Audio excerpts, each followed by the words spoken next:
All right, finally, here we go. Today, the most highly requested video. What's up, guys? I'm Brian Sacawa. You're watching He Spoke Style, and this is my watch collection.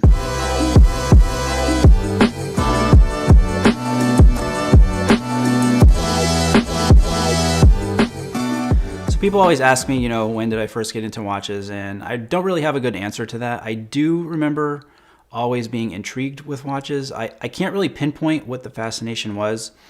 Some of the earliest watches I remember having in my childhood were the Timex Ironman Triathlon, which had the start-stop and the lap reset buttons. And I can remember having competitions with my friends to see who could push the start-stop twice the fastest.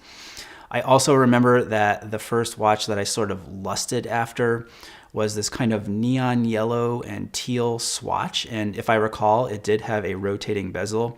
And then, of course, my first luxury watch as a child was the Gucci with the red and green dial that I bought on Canal Street.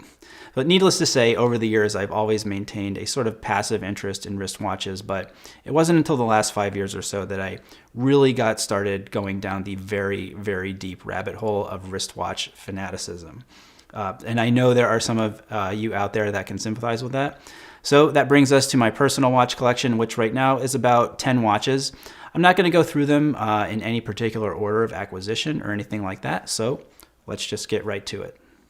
Now, the first watch here might be a little surprising to some of you. It is the Seiko 5 SNK 809, $82.38 on Amazon. The Seiko 5 is universally regarded, even by serious watch nerds, as the best value in watches.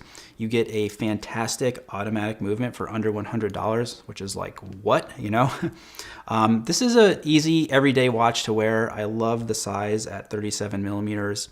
Black dial makes it very versatile. The canvas strap kind of puts it more on the casual side, but as an everyday watch, you really can't beat it.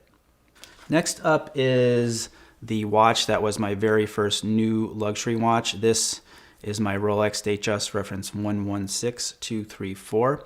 If you've seen my guide to buying your first Rolex video, you have seen this watch before and heard me talk about why I decided to buy a new watch versus a pre-owned one. I definitely recommend checking out that video if you haven't already.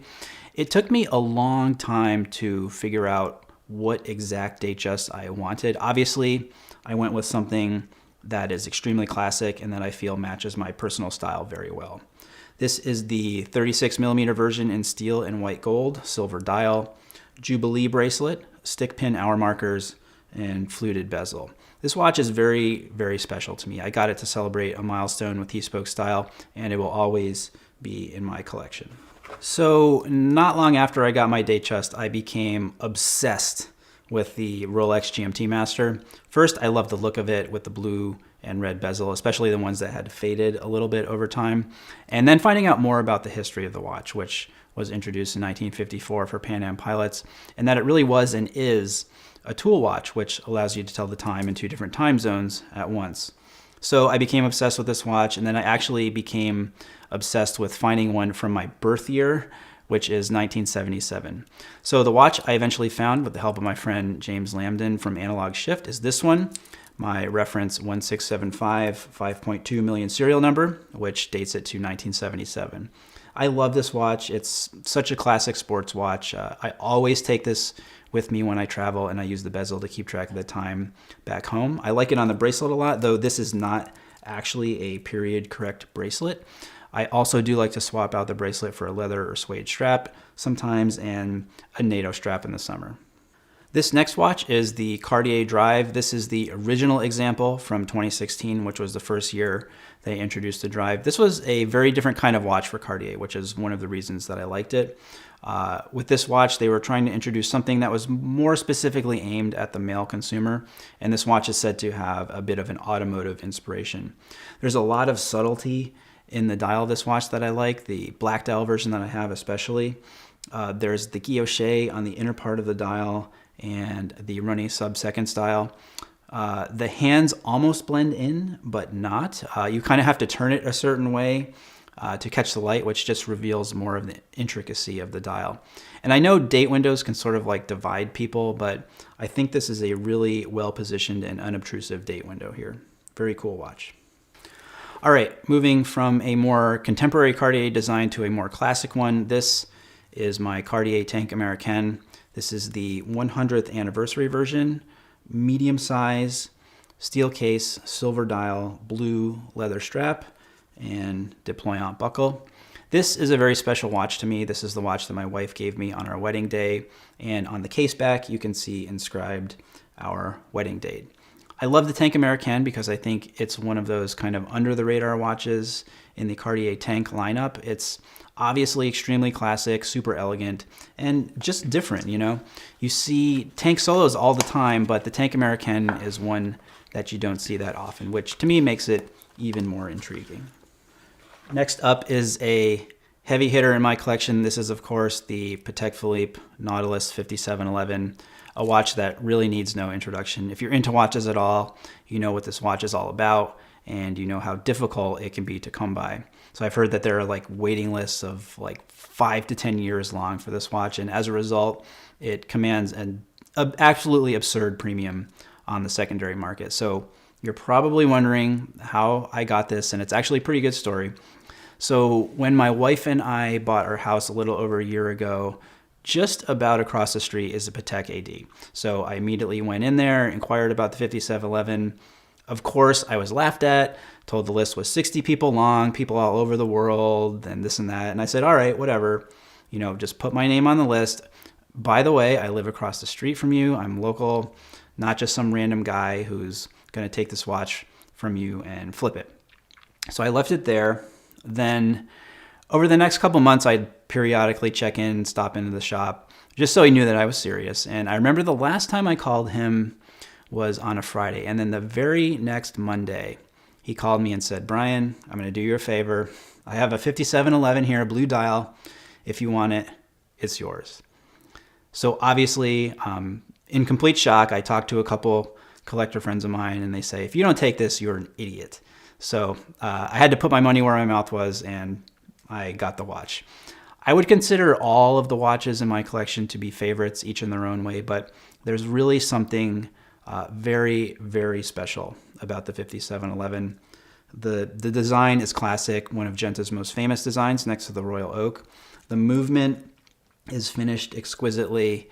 On the wrist, it's just amazing. The slim, low profile is so elegant. I have never felt a bracelet this comfortable before.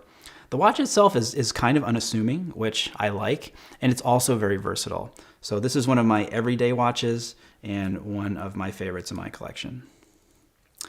All right, moving on to what could probably be called the centerpiece of my collection, and that is this watch right here, the A. Lange & Söhne Datograph. This is the original version, reference 403.035 in platinum. Every time I look at this watch or have it on my wrist, I am just in awe. So it's no secret, you know, that I am a big fan of A. Lange & Söhne, one of my favorite brands. There's just something about Lange watches that speak to me, whether it's from a design perspective, like the outsized date windows, the way that dials are laid out, the amazing finish on every facet of the watch, and of course the beautiful, beautiful movements, which the Datograph is definitely known for. Of all of the versions of the Datograph out there, for me, the original one is one of the best, and mostly due to the case size because it's 39 millimeters. The up-down version with the power reserve indicator is 41 millimeters, which for me is really kind of pushing the envelope size-wise, especially considering the thickness of the watch.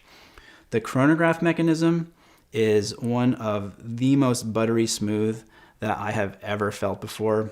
The Datograph has been called the most important modern chronograph, and I feel extremely fortunate to have one in my collection. I actually wear this watch all the time, and of course, if you're a watch guy, you know what this watch is, but like the 5711, this one kind of flies under the radar for a lot of people, and I like that. I like the fact that, you know, the case back notwithstanding, that there is a sort of subtle, not totally in-your-face quality to the Datograph. Next watch I have here on my wrist actually is my IWC Ingenieur Automatic, another simple, classic, timeless, very versatile watch.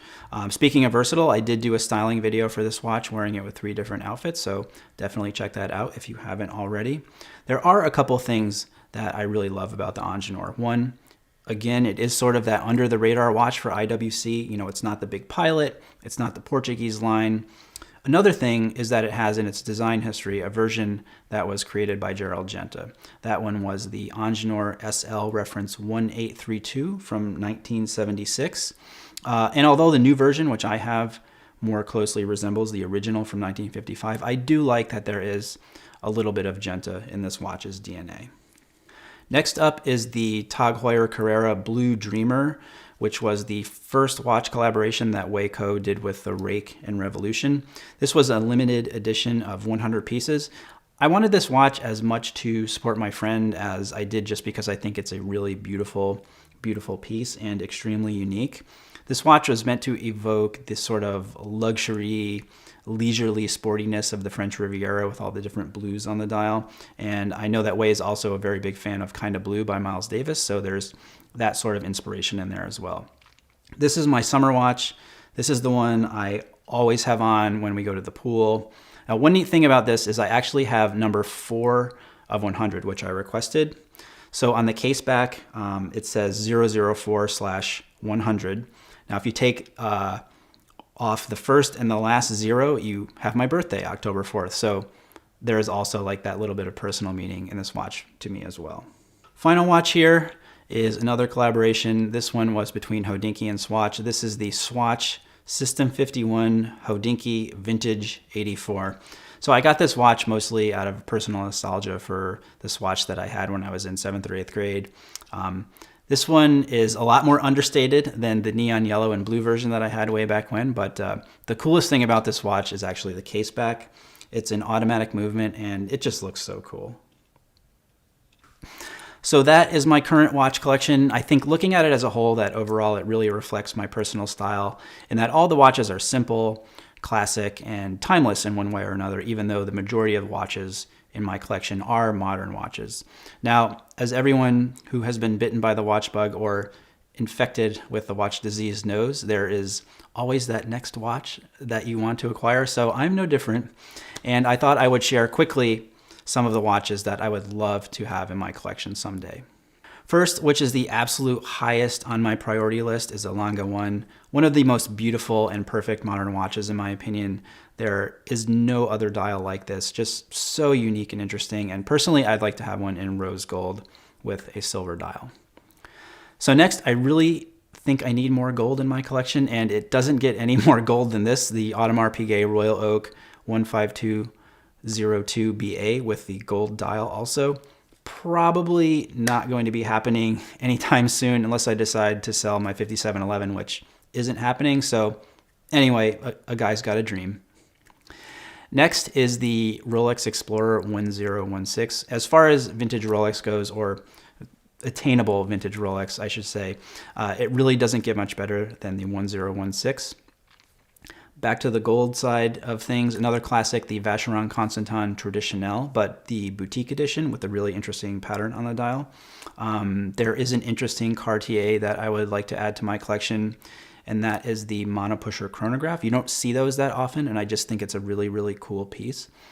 Finally, another very practical watch for me as a frequent traveler, and that is the Patek Philippe Aquanaut Travel Time 5164. So thanks for watching, guys. Leave your comments below. Thumbs up if you like this video. Don't forget to subscribe to the channel. And until next time, thanks for watching and stay tailored.